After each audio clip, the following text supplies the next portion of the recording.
What's going on, everybody? So I've set up the pack, this little mini one that was supposed to be like my fight pack idea. This one is going to be AR based, unlike the Scorpion. I'm setting it up a little bit different because I'm carrying it a lot of times in the vehicle. I do not have regular medical in here. I have a separate trauma kit that I keep in the vehicle. And I have a little EDC bag I've shown on here that I keep inside my vehicle also. But this was to make it a lot lighter than what I had, and now I'm probably inside that maybe 10-pound range with a few more options than I had before instead of just piled up with magazines. First pocket, one of the things that Tackleberry Solutions had said, I do have these Sawyer minis for every bag, and that's that bladder. And that's just on the front pocket. Literally, that's all I got. One of the things I liked that he had said to me was, in his video, you'll have to go check it out. I'll try to link it down in the description here so you can go check out his video. Still left the compass on there. Just always survive thing. One of the things he said was leave extra space, because you might come across something and you might be able to take it with you or something like that. So, you know, having extra space is good. So I kind of went that route. I've got some extra space in here. I did put in, I did a review on this, the Act Fire. That's that poncho. It's got eyelets in it, so you can make a tent out of it, lean-to or something like that, or if you need to wrap yourself in it to lay down. This is pretty good. You could go check out a video. I got a video on that. It's pretty good. So that took up a little chunk of the space right there. And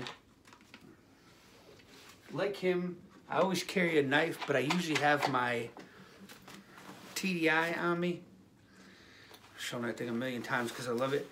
This one is the Hoffman Richters. I think I'm saying that right. Richter, something like that. This was that indestructible knife. I took the metal off of it and wrapped it with paracord, so it makes it a little bit lighter. But I mean, this thing we stabbed into stuff and bent it out, and the tip's still perfect and everything. But either way, this is optional because I usually have some sort of a blade on me, but I figured I'd just set it in there on the side because there's not a pile of magazines, right? Then I do have a little mini boo-boo kit. It's got I got some Benadryl, some ibuprofen, a couple granola bars in there too, just in case, right? We got some food, we got some water, and this was one that I didn't even open it up, but this is one of those the Bayite half inch by 6 inch ferrocerium rods. So I got fire, and like we said before, this was just a, I guess, get out, get home kind of a setup. And I did put some black paracord in there. I usually wrap up a pile of paracord pretty much in every pack. Paracord, the fire starters, some sort of little mini boo-boo kit, and then tarps, emergency blankets, stuff like that. But in this one, I've got the poncho, and it's cami too, if I could sneak off to a spot. So that's all I got in there, except for the magazines.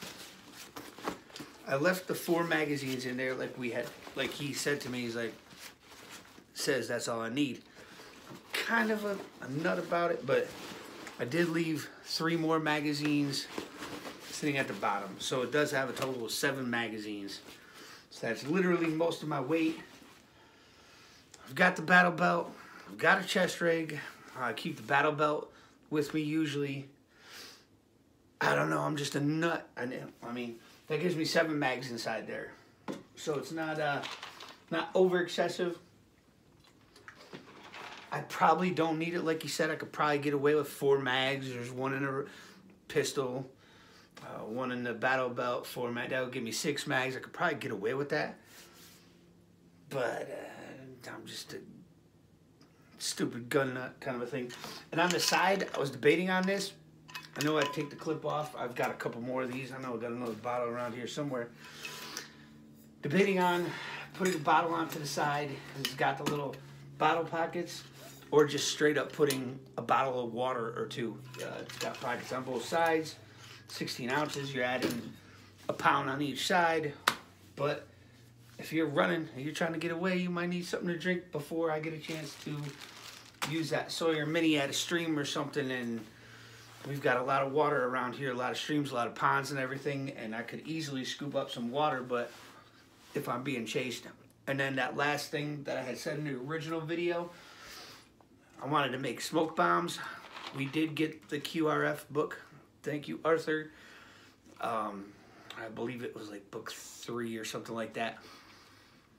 And he's got a smoke bomb in there that you can make that we're going to have to do. I think I said it once before. I had to do all that stuff out at the Homesteadsurvivalist house. So I can't do it here in the city. But we'll have to cook one of them up and then show you what it looks like and how it works. But that would probably be a good addition to this. And this is just going to be straight up the car bag. If I'm not bringing the Scorpion and I'm bringing the AR pistol with me, this is going to work out just fine. I got enough magazines in there. A little bit, but I mean seven mags right here, 1 on the belt, 1 in the pistol. Plus having ways of attempting to stay dry. I know this is only going to be like literally like a get me to my spot bag, so I know it's not going to be, my EDC bag is a little bit different than this. Even with that thing is kind of and it's small too, and I could just throw it over my shoulders and go. But this is the gun bag or ops bag, like he said, that would help me with that specific rifle if I was carrying that rifle or pistol. And having a knife, paracord, fire starter. I could throw a couple lighters in there. I was thinking about it. So I usually have at least like 2 options. I'll throw a lighter in every bag, and then I'll throw or a pack of lighters. But that bayite, those things work good. I've had no problem starting it. I didn't put any tinder. I could probably put some tinder in there too to go along with it, some quick fire stuff or something like that.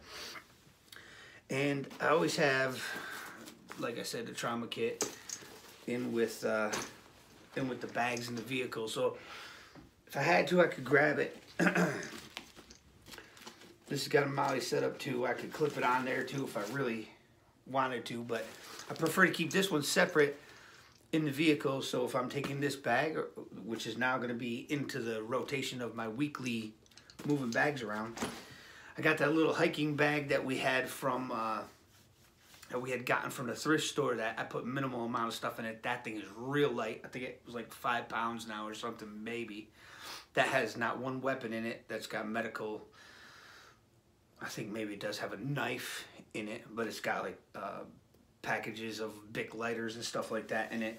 Then the EDC bag. So those 2 bags always sit in my vehicle. I just rotate out whether I'm taking the AR pistol or whether I'm taking the Scorpion somewhere. So thank you, Tackleberry Solutions, Arthur, for kind of clarifying which way I was going to end up doing it, and giving me some sort of direction. Everybody else that commented, Homesteadsurvivalist, Sky, I can't think of the name of it right now, commented, said make stuff specific, and it was good feedback from everybody. So I really appreciate it, and we'll have this thing set up now. So one more thing to help out in case of an emergency.